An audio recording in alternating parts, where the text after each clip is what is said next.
Hey, how are you? Welcome to the Coding Zoo. If this is your first time joining. My name is Shane, and this is the JavaScript building block series. In today's lesson, we're going to learn how to build ES6 classes, how to create JavaScript objects with ES6 classes. Pretty neat stuff. Definitely recommend you learn how to do this if that sounds interesting to you. Hey, let's go ahead and we'll jump right in.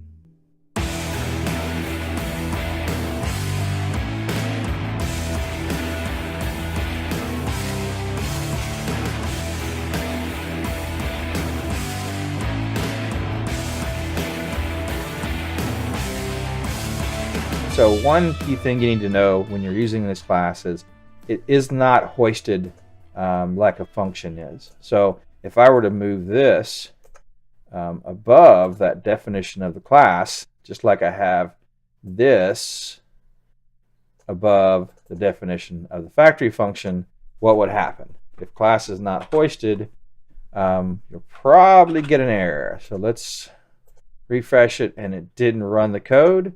And if I inspect it, you'll see there's contact is not defined, got an error.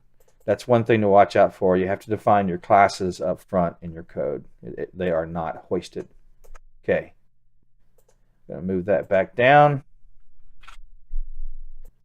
So recently I watched another JavaScript channel. Really great channel. Got a lot of respect for the guy on that channel. He seems very, very intelligent, very smart. One thing he pointed out was that if I wanted to use this contact and this call method on the contact with a button, that this would not work correctly. Document get element ID, my button on click, nick call. So let me comment this out real quick. So this is setting the function call that's on the object nick to the on click of this button, right? If I look at the call, it's going to do a this.name. As you know, in JavaScript, this can sometimes point to the calling code and not to the actual code where that function exists. So you have to bind it. So what happens if I run this and click on the button? Well, onClick is going to point to the function call, but the call is going to point to this.name, and that this is going to be the calling code. It's not going to be the nick object that I created, and it shouldn't find the property name. It's going to be blank. That's one of the things that was pointed out as a downside to using a class. So I'm going to refresh it, call nick, and it doesn't print the name. Well, one way to get around that was pointed out in his video is this. So now I can do document get element by ID, my button on click, and I can bind it. I can say that the call method of nick is bound to the object nick. When it calls this, JavaScript knows that this is referring to the object, not the calling code. So imagine all of your clients that use this contact object, all of the developers who use this contact object, anytime they want to set an on-click to a function on one of these objects or any other HTML element, right? Imagine that they have to do this every time, right? So that's pointed out as one of the downsides. Well, I don't think that's true. It's simply not true. You don't have to do this every time. Matter of fact, one of the key things about a class and an object is abstraction. You're hiding details of how certain things work. So if you're writing clean code, you shouldn't do this. You shouldn't do this. So here, how else would you do it? Well, this is how you would do it. Comment that out. Type in this dot call equals this dot call dot bind this. So what I've done is I've basically moved this bind into the constructor. So now if you're a client using this object, you don't have to do this every time. It's only done once and it's hidden from you. You don't even know about it. It's inside of this object. And it should work just fine. To me, that's clean. It abstracts having to do that. It's much cleaner code than doing something like this. Let's see if it works. I'm going to comment that out. I'm just going to bind the method like we did before, no bind. Save it, click on refresh. Let me close that, click on refresh. Okay, click on call, and there we go. It was able to find the object. The binding worked, and it was hidden in the constructor. Again, anybody who uses your object, let's say you have a library and you give that library to other people in your company or your Scrum team or whatever, they won't have to worry about that. It's already done and hidden from them. Another benefit of using classes is you can extend them, right? Let's show you an example of extending them. Keep in mind, don't overdo it with inheritance. You need to understand what inheritance is and how to use it. Don't abuse it. Try to use composition when you can. Notice I've created an employee contact that extends contact. I'm passing in name, age, and eye color. I'm also passing in the properties that a contact doesn't have, but that an employee contact would have. That's employee ID and a job title.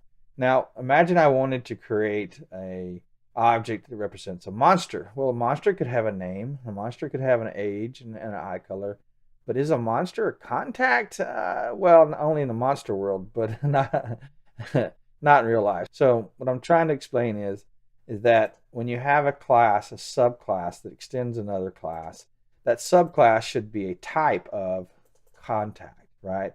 It should be, so for example, if this was a fruit, then the extension might be a banana or an apple. If it was a car, that would be a bad way to use inheritance and not proper inheritance. It's abusing object-oriented programming.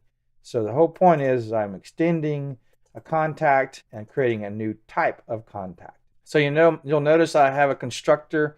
Because my base class has a constructor, I also have to have a constructor. Now I could hard code name, age, and color and not have to pass it in.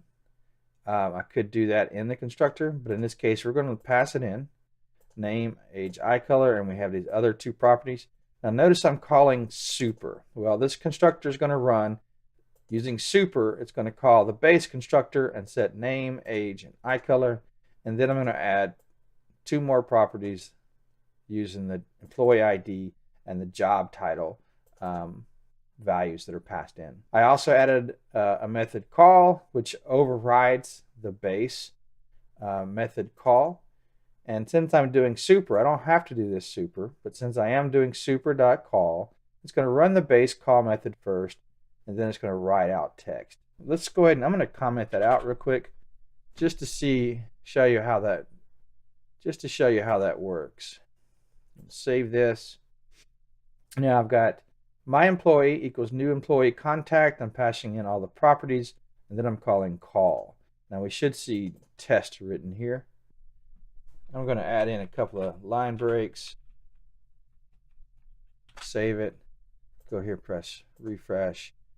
And I messed up there. Let me go put the beginning less than sign. Create a proper HTML element.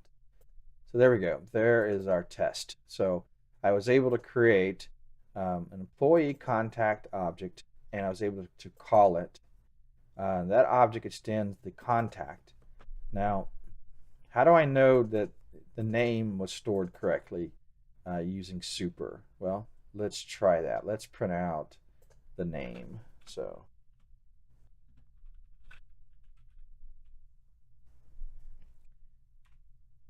save it, click refresh, test Shane. Definitely the super is being called and those properties are being set. So I wonder if the binding that we set up in the base constructor will still work correctly with the call function that I'm overriding here. So since I'm overriding it, this is the base class, this is the subclass, it's extending the base class, I'm overriding the function call. Will that binding still work effectively for this call method, or do you have to set it up each time? Boy, that would be painful, right? Let's see. So I'm going to uncomment this. I'm going to bind it to employee button. I'm going to set my employee call to the on click of this employee button, and notice there's no binding there. There's no binding in this constructor. The binding is in the base constructor. Let's try it out. Refresh. I'm going to choose to call employee. Boom. Test Shane. So it was able to read the property of name and print it out. So that binding does take effect, and you only have to set it up once in the base class. That's pretty cool. All right, let's try something else. I'm going to call the method that I'm overriding on the base class, super.call, just like we did super up here. Going to do it here. Save. And now what should happen is, should say this, and then it should do this. Refresh, call employee, calling Shane, test Shane. Very cool. So you can actually use the method you're overriding by doing super.call. All right, so this is very similar to Java or to C#. You have the extends, the inheritance, you have overriding, and you have the ability to call your base methods and use the properties that are defined in the base class. Very, very similar. I think behind the scenes, JavaScript's doing it's doing a lot different than the other languages are, but it's emulating the same concepts. So pretty cool. So this is your ES6 class structure. Great way of creating an object. You may see a lot of people kind of put it down because they're used to only functional programming, and they prefer composition all the time over inheritance. Well, I come from an object-oriented world, so I think there's a place for all types of tools. This is just one tool in your toolbox. There is a time you should use inheritance, and there's a time you should use composition. I prefer to use composition, but there are times you want to use inheritance. That's it. Nothing to it. Hope that makes sense. If you have any questions, leave them below. If you like this video, click like below. If you haven't subscribed yet, go ahead and click subscribe. At the end of this video, I'm going to show you some links to other videos we have on JavaScript objects. Be sure to check them out. Thanks for joining, and I hope you have a great week. Bye.